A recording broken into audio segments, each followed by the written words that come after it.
Friends, இங்கே பாருங்கள், எங்கள் வீட்டில் பூனைக்குட்டி எங்கே இருக்குன்னு பாருங்கள்.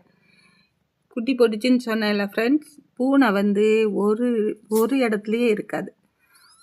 அதுங்க இடம் மாறிட்டே தான் இருக்கும். முன்ன நான் ட்ராயருக்கு பின்பக்கம் போட்டிருந்தேன்னு சொன்னாங்களா, அதுக்கப்புறம் அட்டை பெட்டிக்குள்ளே இருக்குன்னு வச்சுருந்தா பூனை 7 இடம் மாற்றிட்டே இருக்கும். இப்போ எங்கே இருக்குன்னா, ஒரு செல்ஃபுக்கு பின்னாடி வந்து உட்காந்துருக்கு. அம்மா மக எல்லாரும் அவங்க இடம் மாறிட்டே தான் இருப்பாங்க.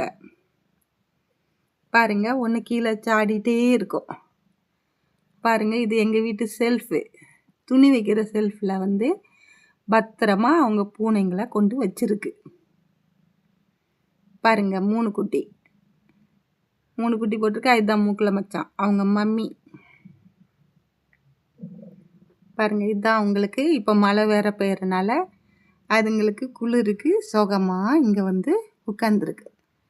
பாருங்க ஃப்ரெண்ட்ஸ், பாருங்க, குட்டி பூனைங்க எப்பயும் அதுங்களுக்கு கீழே ஆனால் அவங்க அம்மா விட மாட்டாங்க, தூக்கிட்டு போயிடுவாங்க. நான் தான் சில சமயம் பெட்டில் எடுத்து வச்சிருப்பேன் வீடியோ எடுக்கிறதுக்கு.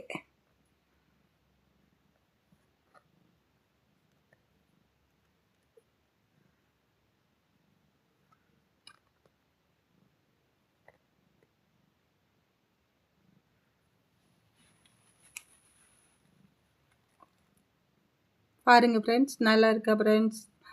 பிடிச்சிருந்தா லைக் பண்ணுங்கள், ஷேர் பண்ணுங்கள், கமெண்ட் பண்ணுங்கள் ஃப்ரெண்ட்ஸ். எனக்கு சப்போர்ட் பண்ணுங்கள் ஃப்ரெண்ட்ஸ்.